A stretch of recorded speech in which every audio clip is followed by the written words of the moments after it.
ہاتھ یا داہنا ہاتھ لگائیں۔ رکن یمانی سے حجر اسود کے درمیان یہ دعا مسنون ہے: ربنا آتنا فی الدنیا حسنۃ وفی الآخرۃ حسنۃ وقنا عذاب النار۔ یہ دعا کرتے ہوئے حجر اسود کے سامنے پہنچ جائیں۔ اب آپ کا پہلا چکر مکمل ہو گیا۔ اسی طرح 7 چکر مکمل کریں۔ حجر اسود سے شروع کریں اور حجر اسود پر ختم کریں۔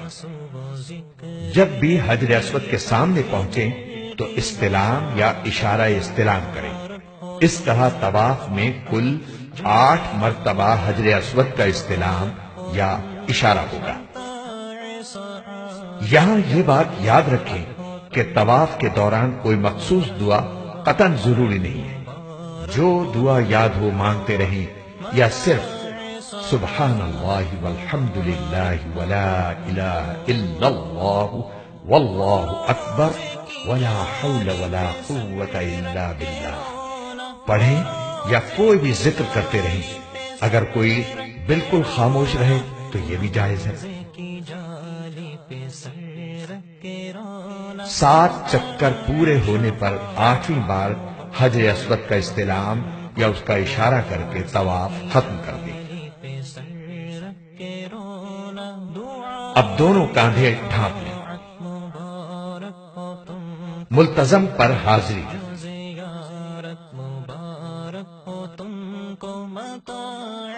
اب آپ ملتزم پر آ جائیں اور اس سے چمٹ کر اور خوب گڑ گڑا کر دعا کریں، بشرطے کہ اس پر خوشبو نہ لگی ہو۔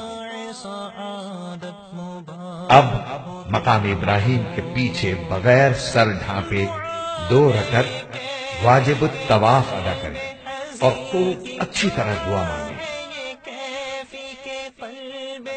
دعا کے بعد خوب پیٹ بھر کر زمزم پیئیں اور یہ دعا مانگیں: اللہم انی اسألک علما نافعا ورزقا واسعا وشفاء من کل داء۔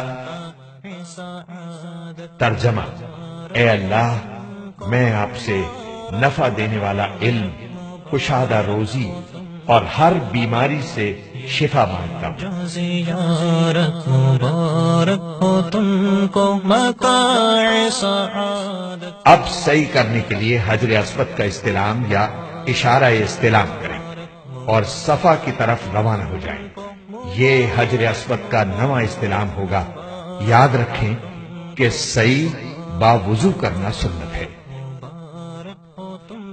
صفا پہنچ کر سعی کی نیت ان الفاظ میں کریں: اے اللہ، میں آپ کی رضا کے لیے صفا و مروہ کے درمیان سعی کرتا ہوں، اس کو میرے واسطے آسان کر دیجئے اور قبول فرما لیجئے۔ پھر حمد و ثنا کے بعد دعا کریں۔ صفا سے اتر کر مروہ کی طرف چلیں۔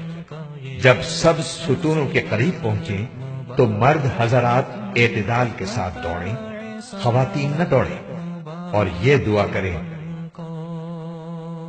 رب اغفر وارحم وانت الاعز الاکرم۔ پھر مروہ پر پہنچ کر قبلہ رخ ہو کر دعا کریں۔ یہ 1 چکر مکمل ہوا۔ اسی طرح دوسرا چکر صفا پر اور تیسرا چکر مروہ پر مکمل ہوگا۔ اس طرح 7واں چکر مروہ پر ختم ہوگا۔ ہر چکر میں مرد حضرات سب ستونوں کے درمیان اعتدال کے ساتھ دوڑیں۔ اگر مکروہ وقت نہ ہو تو شکرانے کے 2 نفل حرم میں ادا کریں۔ حلق یا قصر۔ سعی کے بعد مرد سارے سر کے بال منڈوائیں اور خواتین سارے سر کے بال انگلی کے 1 پورے کی لمبائی سے کچھ زیادہ کتروائیں اور یہ اطمینان کر لیں کہ کم از کم 1/4 سر کے بال کٹ چکے ہیں۔ مرد سر کے چند بال کتروانا حنفی محرم کے لیے کافی نہیں، لہذا اس سے پرہیز کریں، ورنہ دم واجب ہونے کا قوی خطرہ ہے۔ سعادت مبارک ہو تم کو وہ ہے۔ حلق یا قصر کے بعد عمرہ مکمل ہو گیا، احرام کی پابندیاں ختم ہو گئیں، اب کپڑے پہنیں اور گھر بار کی طرح رہیں، دل و جان سے اللہ تعالی کا شکر ادا کریں کہ اس نے عمرے کی سعادت بخشی، اور باقی لمحات زندگی کی قدر کریں اور ان کو اپنے رب کی مرضیات کے مطابق بسر کرنے کی کوشش کریں۔ حرم میں وہ منزل وہ آپ جب بھی عمرہ کرنا چاہیں مذکورہ بالا طریقے کے مطابق کر لیا کریں۔ نفلی طواف، نفلی طواف میں احرام، استباع اور رمل نہیں ہوگا اور سعی بھی نہیں ہوگی، البتہ طواف کے 7 چکر اور 2 رکعت واجب الطواف ضروری ہے۔ مبارک مبارک مبارک ہو تم کو، مبارک مبارک مبارک ہو تم کو، مبارک مبارک مبارک ہو تم کو، مبارک مبارک مبارک ہو تم کو، متاع سعادت مبارک ہو تم کو۔ حج تمتع کا دوسرا حصہ یعنی حج کا طریقہ۔ 8 ذی الحجہ حج کا پہلا دن، 8 ذی الحجہ کی رات کو مینا میں جانے کی تیاری کریں۔ احرام کی تیاری، سر کے بال سنواریں، خط بنوائیں، مونچھیں کتروائیں، ناخن کاٹیں، زیر ناف اور بغل کے بال صاف کریں۔ احرام کی نیت سے غسل یا وضو کر لیں۔ مرد ایک سفید چادر باندھیں اور دوسری اوڑھ لیں، نیز جوتے وغیرہ اتار کر ہوائی چپل پہن لیں۔ خواتین سلے ہوئے کپڑے بدستور پہنے رہیں، البتہ چہرے پر کپڑا نہ لگنے دیں، جس کا آسان طریقہ یہ ہے کہ ایسی ٹوپی پہن لیں جس پر چھجا لگا ہو، اس چھجے سے نقاب گرا دیں۔ مکروہ وقت نہ ہو تو مرد حضرات حرم شریف میں آ کر احرام کی نیت سے 2 رکعت نفل سر ڈھانپ کر ادا کریں، خواتین گھر میں یہ نفل ادا کریں۔ اب آپ اپنا سر کھول کر اس طرح نیت کریں: اللہم انی ارید الحج فیسرہ لی وتقبلہ منی۔ اے اللہ، میں حج کی نیت کرتا ہوں، اس کو میرے لیے آسان کر دیجئے اور قبول فرما لیجئے۔ پھر فوراً 3 مرتبہ لبیک کہیں اور دعا کریں۔ احرام کی پابندیاں، احرام کی پابندیاں شروع ہو گئی، ان کی تفصیل دوبارہ دیکھ لیں اور ان کا خاص خیال رکھیں۔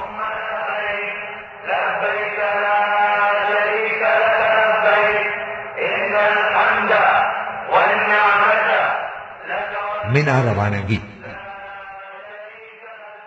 طلوع آفتاب کے بعد مینا روانہ ہوں اور راستے بھر کثرت سے تلبیہ پڑھیں اور دیگر تسبیحات بھی پڑھتے رہیں۔ مینا میں اس دن کی ظہر، عصر، مغرب، عشاء کی نماز ادا کریں اور رات مینا میں رہیں۔ ایک مسئلہ، 9 ذی الحجہ کی فجر سے 13 ذی الحجہ کی عصر تک ہر فرض نماز کے بعد 1 مرتبہ تکبیر تشریق کہنا واجب ہے۔ مرد حضرات بآواز بلند اور خواتین آہستہ کہنے کا اہتمام کریں۔ 9 ذی الحجہ حج کا دوسرا دن، عرفات روانگی، نماز فجر مینا میں ادا کریں، تکبیر تشریق کہیں، لبیک کہیں اور تیاری کر کے زوال ہونے پر عرفات پہنچ جائیں۔ عرفات پہنچ کر غسل کریں یا وضو کر لیں، کھانے وغیرہ سے فارغ ہو جائیں اور کچھ دیر آرام کر لیں۔ زوال ہوتے ہی وقوف کریں اور شام تک لبیک کہنے، دعا اور توبہ و استغفار اور چوتھا کلمہ پڑھنے اور الحاء و زاری میں گزاریں۔ وقوف کھڑے ہو کر کرنا افضل ہے۔ وقوف عرفات میں ٹھہرنے کو کہتی ہے اور یہ حج کا اہم ترین فرض عمل ہے۔ حدود عرفات کا خاص خیال رکھیں۔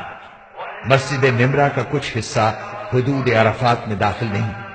اگر کوئی شخص شروع سے آخر تک حدود عرفات سے باہر رہا تو اس سے حج کا فرض یعنی وقوف عرفہ چھوٹ گیا، اس وجہ سے اس کا حج نہ ہوگا۔ یہ وقوف غروب آفتاب تک کرنا واجب ہے۔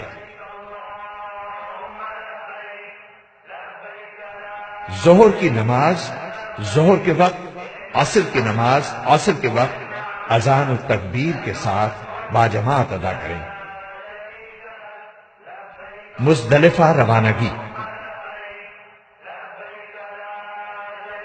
جب سورج ڈوب جائے تو مغرب کی نماز پڑھے بغیر ذکر و تلبیہ پڑھتے ہوئے مزدلفہ روانہ ہو جائیں۔ سورج ڈوبنے سے پہلے عرفات سے نکلنا جائز نہیں، ورنہ دم واجب ہوگا۔ مغرب اور عشاء کی نماز۔ مزدلفہ میں مغرب اور عشاء کی نماز ملا کر ایک ساتھ عشاء کے وقت ادا کریں۔ دونوں نمازوں کے لیے صرف ایک اذان اور اقامت کہی جائے۔ پہلے مغرب کی فرض نماز باجماعت ادا کریں، پھر تکبیر تشریف اور لبیک کہیں، اس کے فوراً بعد عشاء کے فرض باجماعت ادا کریں، پھر تکبیر تشریف اور لبیک کہیں، اس کے بعد مغرب کی 2 سنتیں، پھر عشاء کی 2 سنتیں اور وتر پڑھیں۔ نفل پڑھنے کا اختیار ہے۔ یہ بڑی مبارک رات ہے، اس میں تلاوت و ذکر اور درود شریف پڑھنے میں مشغول رہیں، لبیک کہیں اور خوب دعا کریں اور کچھ دیر آرام بھی کریں۔ مزدلفہ سے رمی کے لیے بڑے چنے کے برابر 70 کنکریاں فی آدمی اٹھا لیں۔ 10 ذی الحجہ حج کا تیسرا دن۔ صبح صادق ہونے پر اذان دے کر 2 سنتوں کے بعد فجر کی نماز باجماعت ادا کریں۔ جب سورج نکلنے کا وقت بالکل قریب آ جائے تو منا روانہ ہو جائیں۔ شوق و محبت اور عظمت و ہیبت کی کیفیت کے ساتھ تلبیہ پڑھتے رہیں۔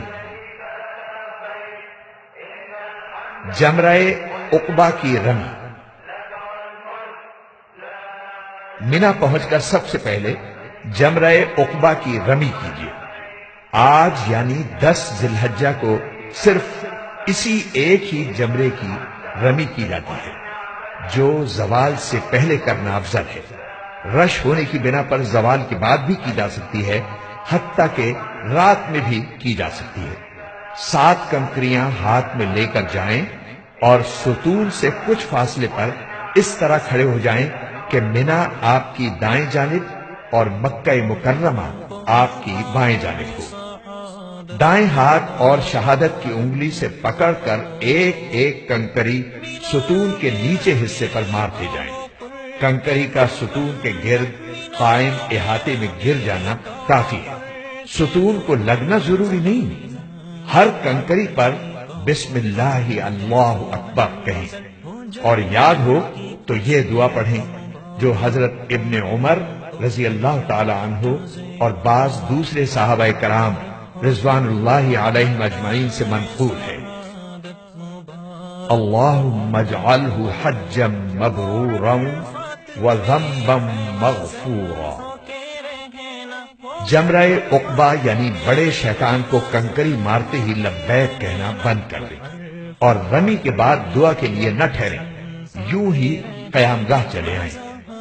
قناعت مبارک ہو تم کو، وہ عرفات میں خیمہ زن ہو کے رہنا، بزو قناعت قربانی۔ مبارک ہو تم اس رمی کے بعد قربانی کریں۔ قربانی کے 3 دن مقرر ہیں، 10، 11 اور 12 ذی الحجہ۔ دن میں، رات میں، جب چاہیں قربانی کریں۔ 11 ذی الحجہ کو قربانی آسان ہوتی ہے۔ قربانی خود کریں یا کسی معتمد شخص سے کروائیں۔ عید کی قربانی جو ہر مقیم اور صاحب نصاب شخص پر واجب ہوتی ہے وہ اس کے علاوہ ہے۔ حلق یا قصر، اگر آپ نے قربانی خود منی میں کی ہے یا کسی سے کروائی ہے اور قربانی ہونے کا مکمل یقین ہو چکا ہے تو مرد حضرات پورے سر کے بال منڈوائیں یا سر کے بال انگلی کے پورے سے کچھ زیادہ مقدار میں کتروائیں، مگر حلق افضل ہے۔ خواتین کے لیے افضل یہی ہے کہ پورے سر کے بال مذکورہ مقدار میں کتروائیں اور چوتھائی سر کے بال کتروانا واجب ہے۔ اس لیے چوتھائی سر کے بال اتنی مقدار میں کٹ جانے کا اطمینان کر لیں، چوتھائی سے کم کٹے ہوں تو عورت